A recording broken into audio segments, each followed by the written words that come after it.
My name is Ree Lee, I'm 28, and I live in Austin, Texas, where I work full-time in tech. I never imagined I'd wake up in a sterile white hospital room, my legs encased in steel braces, with nothing but the beep of a heart monitor breaking the crushing silence. But the worst pain wasn't from the fractures or the fresh stitches across my abdomen, it came from my mom's cheerful voicemail. "Hi, honey, it's Mom. Your dad and I are already at the airport with Connor, we're boarding soon for Florence. The doctor said you'll be in the hospital for a while, so there's really not much we can do right now. Try not to call us in Europe, the roaming charges are insane. Hope you feel better soon. Oh, and thank you for the credit card, I used it to book the tickets. Ciao." I dropped my phone on the bed. My fingers were trembling, not from the injury, but from heartbreak. 2 days earlier, a pickup truck had plowed into me as I was driving home from a late shift. I don't remember the crash, or the ambulance, only the bright operating room lights and the cold sting of the oxygen mask. I was in a coma for nearly 3 days. When I came to, I felt like my entire body had caved in. My legs were held together with titanium rods like railway tracks. I was gasping from fluid in my lungs. The doctor said recovery would take at least 4 months, and that's just to walk again. Dozens of physical therapy appointments were in my future. The first thing I asked the nurse was, "Where are my parents?" She looked uncomfortable. "They stopped by while you were still out. They didn't leave a note. We've been trying to reach them, but no luck." I tried calling. 3 attempts, straight to voicemail. It wasn't until the next morning that I saw her message. A casual, almost flippant voicemail that sliced through me like a scalpel. "My younger brother Connor has always been treated like a glass sculpture, fragile, adored. He dropped out of college, couldn't keep a job, and still lives in my parents' basement at 25. Meanwhile, I've been financially independent since I was 21, sending home money every month to help cover their debts, their cars, even my dad's golf club fees." Now they were sipping wine in Florence, taking selfies outside the Duomo, their entire trip paid for on a card I opened. Meanwhile, I lay in a hospital bed, alone, not a single real check-in, just a voicemail filled with laughter. My mom laughed. Connor laughed. And me? I had to choke back tears so the nurse wouldn't see the heartbreak on my face. When Dr. Clara came in for her rounds, I couldn't hold it back anymore. I broke down. My body shook as I whispered like a confession, "They went to Italy. They left me here." Clara gently set down her clipboard and sat beside me, her face drawn with shock. "I've been a doctor for almost 2 decades, she said softly. "I've seen a lot. Some families camp outside the ICU for weeks. Others visit once and disappear. But leaving the country while their daughter lies unconscious? I've never seen that." I gave a humorless, hollow laugh. "They said I'd be okay. There's nurses here. Nothing else they could do." The air in the room thickened. The pain in my limbs dulled under the crushing realization that the people who were supposed to love me had walked away. Outside the door, a nurse called, "She's awake." I brought her breakfast. I turned away, wiping my face. I didn't want anyone to see me this wrecked. But inside, I finally saw things clearly. This wasn't an accident that betrayed me, it was my own family. From the outside, we looked respectable. My dad, James Whitaker, was a high school principal in San Antonio. My mom, Lorraine, owned a charming little flower shop known for extravagant wedding arrangements. They were well known, always holding hands at community events, never missing a church service. And me? I was the quiet achiever, the helper. I learned to cook when mom was too busy. Did homework while dad gave advice over dinner. Learned to stay quiet whenever Connor was being adored. My 16th birthday still stings. Mom had promised to shut the shop early and take me out to celebrate. I waited in a new dress on the sofa for hours until I got a dry text. Sorry, honey. Connor's got a scrimmage. Can't miss it. I ate instant noodles alone. The birthday cake I ordered sat untouched because I knew no one else would think to. Connor, 3 years older than me, was always the golden child. Tall, charming, good at basketball, and hopeless at everything else. He flunked out of school, bounced from one relationship to another, dropped out of college his first semester because it wasn't the right environment, and yet my parents always said, he's just finding his way. Meanwhile, I secured a full scholarship to Georgia Tech. Mom once said, "Of course you did well, you're not the one I worry about." Dad told neighbors, "My daughter works for a big tech firm in Austin." But he missed my graduation. The reason? Connor lost his car keys and Dad had to drive to Houston. I stopped expecting anything. No one came to my award ceremonies. No one picked me up from surgery. I took photos of Connor's milestones and sat alone, scrolling through them afterward. After I got hired at a fintech company, I moved to Austin and handled everything: rent, utilities, health insurance. But every month, I sent money home. At least $2,000, sometimes more. Car payments, house repairs, Dad's supplements, Connor's latest ventures. Mom once cried and said, "No one's ever helped me like this." I believed her. But the next time, she just asked for more. The flower shop had a bad month. Connor needed gear for a new streaming channel. Dad couldn't go to his golf trip. I created a spreadsheet to track it all. Each row was color-coded: home expenses, car, Connor, emergencies. That temporary category never stopped growing. On one visit home, I noticed a massive new TV and surround sound. Connor beamed. "You made this possible." I smiled thinly, gripping the couch arm. Back in Austin, I was still using a used laptop off Craigslist. The night before the accident, I did something new. I called and said, "I need to cut back. I'm trying to buy a house. I can't keep doing this." There was silence. Then Mom cried. Dad snapped, "What kind of daughter are you? We raised you, and now you turn your back?" Connor sent me a head shake emoji. I hung up feeling drained, but also free. I thought I had finally drawn a line. Then, 2 weeks later, I woke up broken in a hospital bed while they were clinking glasses in Florence. I found a post from Mom, dated before their flight, 3 tickets, booked weeks ago. They planned this. While I was breaking, they were celebrating. Nurse Riley came in quietly, holding a tray of soup and juice. She looked me in the eyes. "You don't get to choose the family you're born into. But you can choose where you belong." I didn't respond. I just looked out the window. It had started to rain. For the first time, I knew I was never going back. Not after this.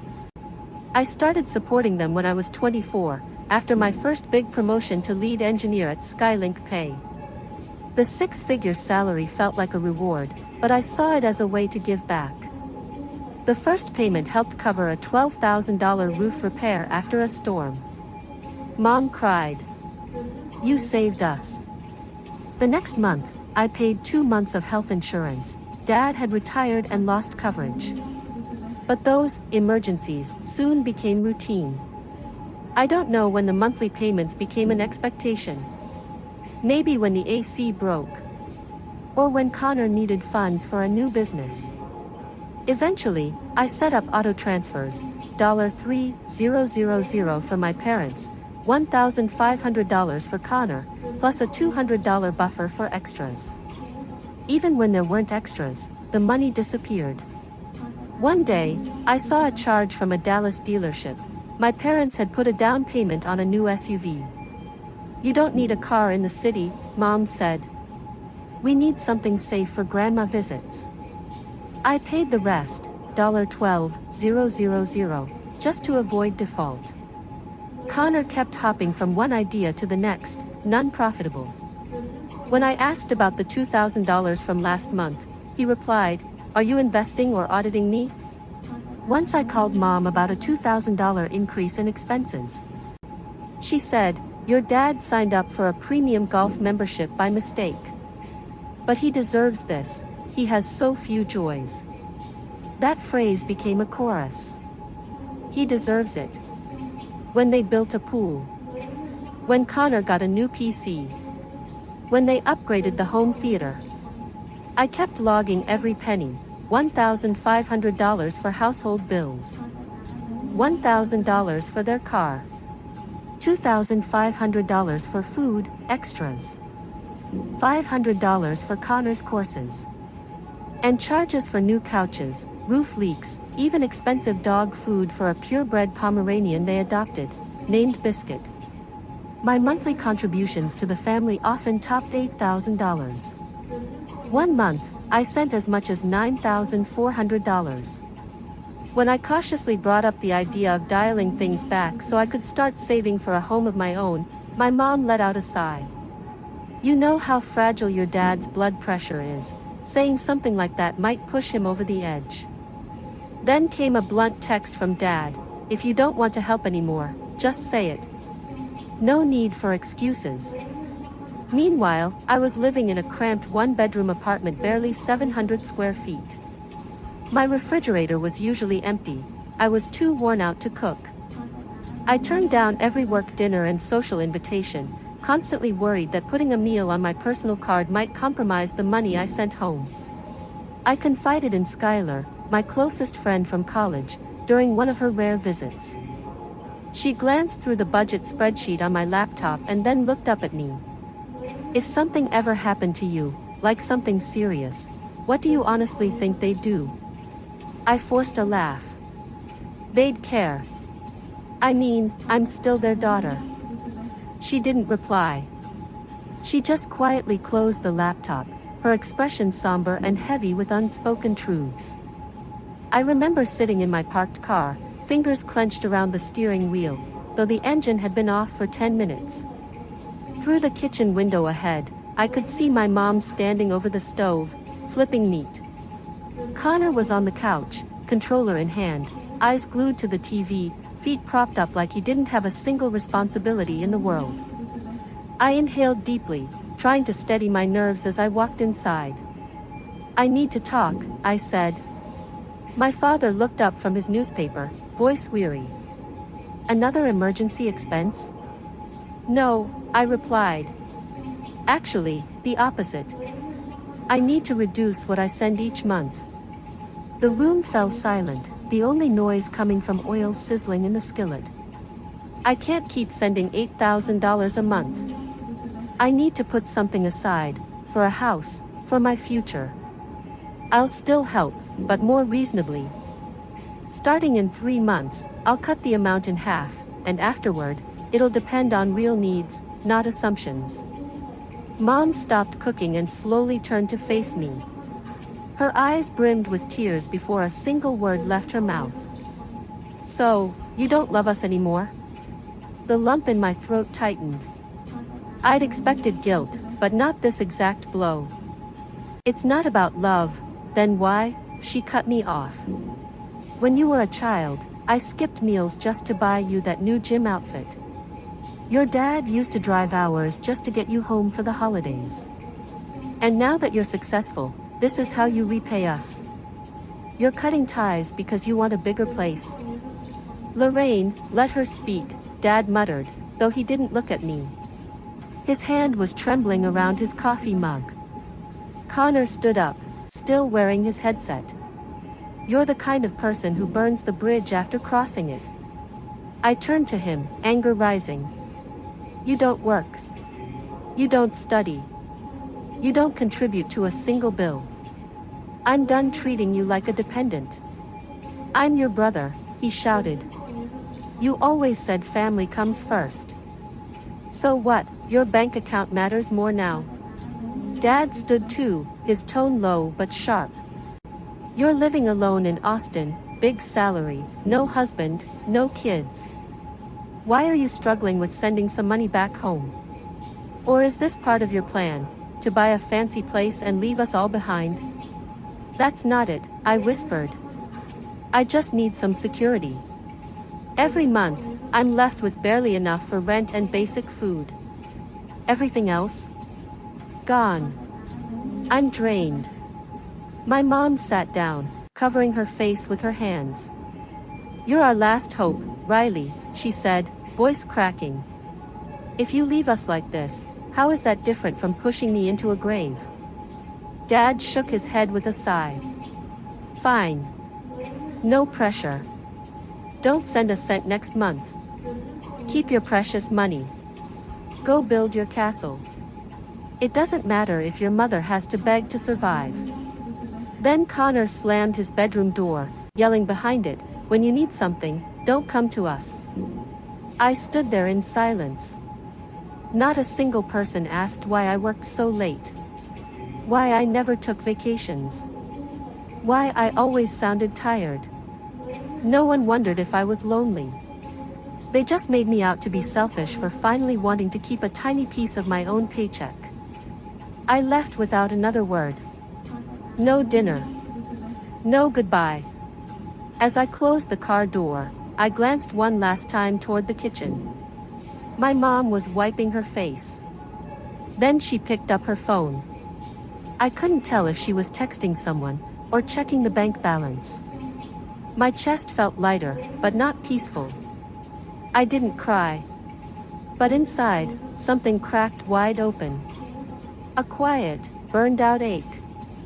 Like a forest after fire, standing trees, but nothing green left.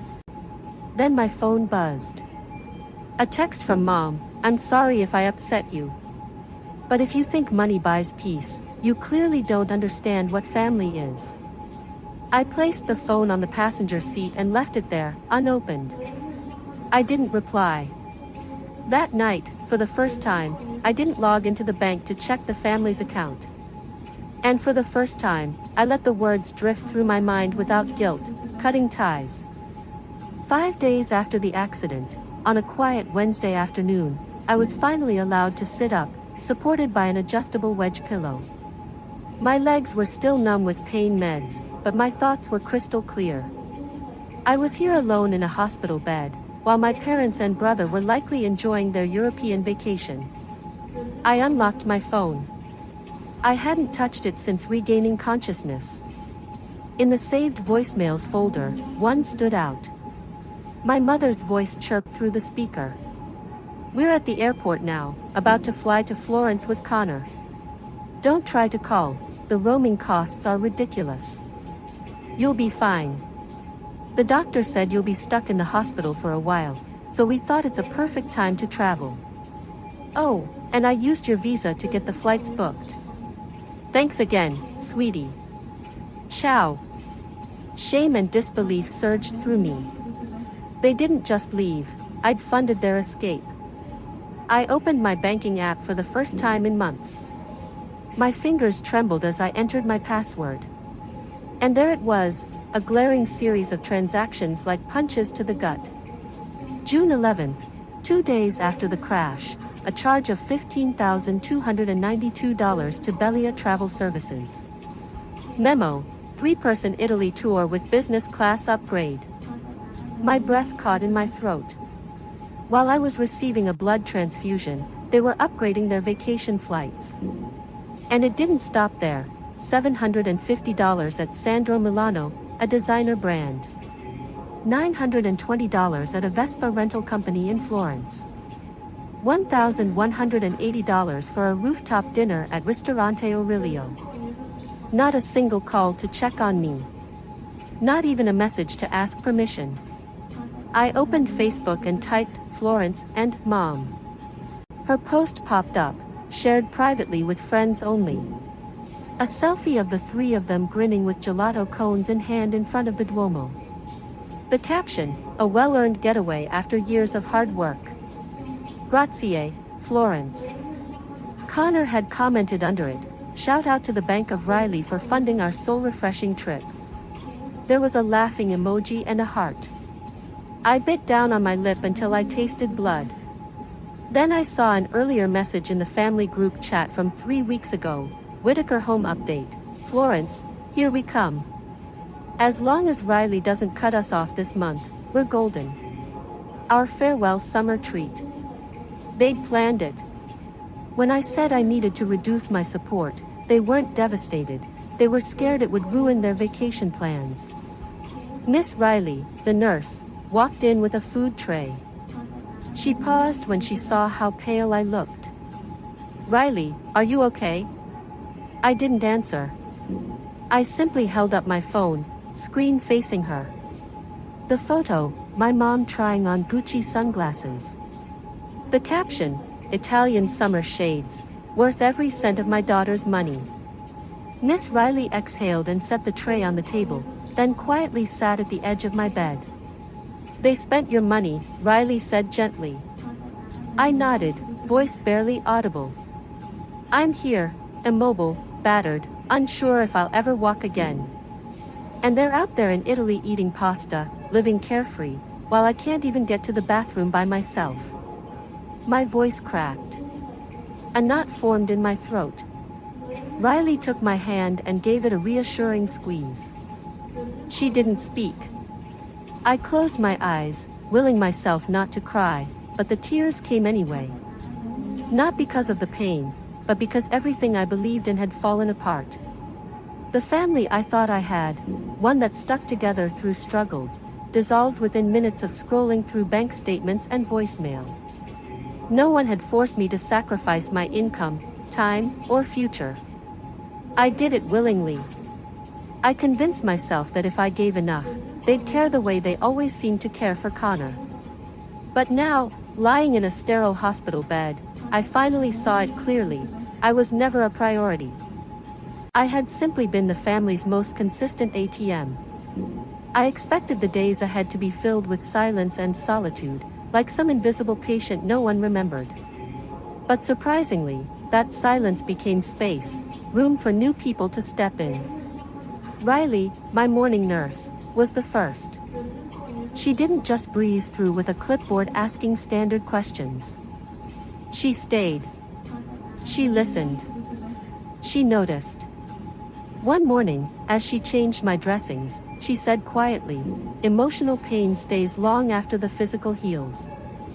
And you, Riley, you're suffering in both." Riley started doing small things, bringing chamomile tea she made at home, leaving a plain lip balm on the bedside table because she knew I couldn't stand artificial scents. One afternoon, she handed me a weathered copy of To Kill a Mockingbird. "My dad gave me this when I came back from Afghanistan," she said. "Got me through the worst of it." I devoured it, page by page, like it had been written for me. Then there was Dr. Martinez, my attending physician. A warm, grounded woman in her 40s, whose voice had a steadying, cocoa-rich comfort. Though I wasn't officially on her rotation every day, she still stopped by. One day, she brought me corn cakes her mother had made. "For my favorite patient," she said with a wink. My roommate, Miss Eleanor, a 65-year-old recovering from a fall, initially came off distant. She wore sunglasses indoors and listened to opera all day. But after she saw me crying one night, she quietly removed her headphones. "Want company?" she asked. From then on, every day as I attempted to lift my legs and take even a single step, she sat by my side, holding a stopwatch and cheering, "Every second counts. Every step is power no one can take from you." Even Leroy, the janitor with silver hair and a lopsided smile, began greeting me every morning with a cheerful knock and a mint hidden in his glove. "Did Nurse Riley win today?" he'd joke. They had no obligation to care about me. But slowly, they showed up, filling the void my own family left like puzzle pieces falling into place. A week later, Riley placed a small card on my table. On it, in bold black ink, "Family isn't about blood. It's about who stays when everything falls apart." Underneath, 4 names were handwritten: Riley, Eleanor, Dr. Martinez, Leroy. I ran my fingers across the card. My heart, for the first time in days, felt a little less heavy. That evening, I checked my phone again. No texts from my parents. No missed calls. But I didn't expect them anymore. Instead, I sent Riley a message. Will there be chamomile tomorrow? I think I'm addicted. She replied almost instantly, bringing ginger cookies too. Your body's in pieces, but your taste buds are thriving. I actually laughed. Not the dry, hollow laugh I'd gotten used to. This one was real. I stared at the ceiling above my bed. It didn't seem so cold anymore. I finally understood, family can be rebuilt, even from fragments, with the quiet kindness of strangers. At 4 a.m., I woke from a sharp jab of pain in my hip. But instead of reaching for morphine, I turned on the soft bedside light and opened my laptop. I didn't want to go numb, I wanted to feel everything. The pain. The clarity. The resolve building inside me. It was time to take back my life. I called Ava, a financial advisor Riley recommended.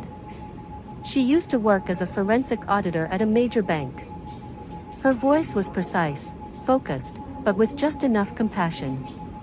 First step, she said. Take back control. Who else can access your finances? My mom and brother, I admitted. They have all my passwords. It was just easier to manage the bills. No power of attorney? No, just shared access. Good, she replied. That means you can act immediately. Within 3 hours, Ava helped me shut down every bank account I had. We opened 3 new ones at a different bank with tighter security and 2-factor authentication linked to a separate phone. I changed every password, for online banking, PayPal, crypto wallets, everything. Then came the credit cards. I called the fraud hotline and flagged every charge from the past 45 days, including the ones for the Italy trip. Will they be investigated? I asked, voice trembling. They'll need to explain those charges, the agent answered. And with this documentation, it could move into legal territory. I didn't stop there. I contacted every service registered in my name but used at their home, the electricity, internet, auto insurance, even health plans, and canceled each one. I called the dealership where I had 2 vehicles under my name, an SUV for Dad, and a sports car for Connor. I want to return them both. Can we arrange a repossession? As long as you're the only signer, the rep said. I am. Cancel them. Each call, each cancellation, was like peeling off a heavy, rotting layer I'd carried for 6 years. By midday, Riley walked into the room with peppermint tea and blinked in surprise. I was still upright, typing away. Starting a revolution? She asked, grinning. I looked up. No, I said. Just taking back what's mine. But I wasn't finished. Using an old email account I'd forgotten about, I located the flight confirmation for the Florence trip, business class tickets, paid with my card. I called the airline. I'd like to cancel these and have the refunds sent to my new account. Do you want to leave them stranded? The agent asked. No. I want them to pay for their lives for once. That same day, Riley called her brother Derek, who had an old but reliable truck. We coordinated with the hospital for a day release, with transportation and mobility assistance. I returned to the house in San Antonio, just to retrieve what was mine. The door was unlocked. No cameras. I used my old key and stepped in like a visitor. On my list, my college savings ledger, my grandmother's necklace, my birth certificate, childhood sketches, and old photo albums. Nothing more. Nothing less. We didn't touch what wasn't mine. Riley held the checklist. I marked each item off like scanning groceries. Derek gaped at the unopened PC Connor had stashed in the living room, Riley's card scribbled on the box. I didn't break it. Didn't shout. Didn't leave a mess. I just stuck a post-it on the fridge. I'm no longer your sponsor. Please learn to live without me. We left as the sun dipped behind the hills. No revenge. Just peace. At 2 a.m., my phone rang. Mom, cell. I hadn't blocked the number. Just watched. I didn't answer. 10 minutes later came the texts, from all three. First came fury. Are you serious? Our cards declined. We're stuck at the airport. This is cruelty. Then the threats. You cut us off, completely. We'll sue you for everything. Then the guilt. Your mother's BP shot through the roof. She cried in Florence. Connor has no place to go if you took the car. I moved the messages to a new folder. I didn't respond. 3 days later, the hospital called. 3 people are here asking to see Riley Whitaker. No appointment. No flowers. I looked at Riley reading next to my bed. She closed her book gently. You want me to stay? I nodded. You're the only family I have left. My parents entered first, red-faced and brimming with anger. Connor followed behind, peeling sunburned skin from his shoulder. They froze when they saw Riley seated beside me, calm and steady, like she belonged there. Mom barked, do you realize what you've done? You humiliated us. Left us stranded. Stole family money. I stared straight at her. My voice was steady. I didn't steal anything. I took back what was mine. Dad slammed a hand against the window ledge. This is betrayal. You didn't even warn us. How is this not abandoning your family? No, I replied. You still have a home. It's just not one I'm paying for anymore. Connor snapped, you ruined everything. If you didn't want me around, fine, but you took the car. Am I supposed to walk now? You're 25, Connor, I said evenly. You're capable of getting a job. You can buy your own car. I don't owe you anything, not a sandwich, and definitely not a sedan. Mom began crying, not the kind of crying born from heartbreak, but the kind I had come to recognize over the years as her emotional bargaining chip. I just don't understand you, she said through the tears. I love you, Riley. Families are supposed to lean on one another. How could you do this to us? I reached for the envelope I had prepared in advance and handed it over.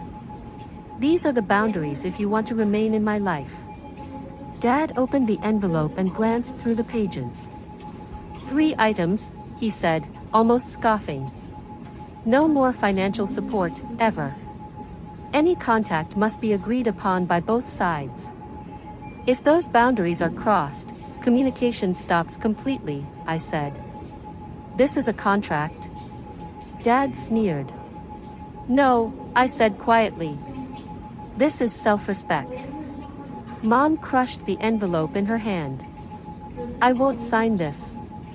I won't accept it. You're not my daughter anymore. Connor slammed the car key onto the table. Go live with your nurse, he spat before they stormed out. The door slammed so hard, the nearby vase trembled. I let out a breath. Not from hurt, but from liberation. Riley came and sat beside me, saying nothing. She just held my hand. You all right? She asked. I nodded slowly. They don't get to control me anymore. For the first time, I get to decide what my life looks like. 3 weeks later, I was discharged. Riley picked me up in her brother's SUV, its trunk full of soft pillows, a lumbar cushion, and a small handmade sign that read Riley's new journey. I moved in with Eleanor, my former hospital roommate, who insisted on charging me a symbolic rent, just enough to keep the arrangement respectful. Every morning, Riley drove me to therapy. Every evening, I curled up by the window, relearning how to live for myself, not others. And slowly, I stopped checking bank balances that weren't mine. One night, Riley asked, if you could rewind time, would you change any of it? I shook my head. No. Because without all of it, I wouldn't have learned what home actually feels like. She smiled. Then welcome home. Riley's story is a powerful reminder that love should never come at the cost of our self-worth. In reality, some families create relationships built on emotional leverage, turning those with the biggest hearts into quiet victims. But choosing to set boundaries, to reclaim your autonomy, is not selfish. It's brave. It's necessary. Sometimes, the people who truly love us aren't the ones we were born to, but the ones who show up when we're at our most broken. What do you think about Riley's decision? If you were in her position, would you have made the same choice? Let us know in the comments, and don't forget to follow our channel for more true stories that speak to the heart.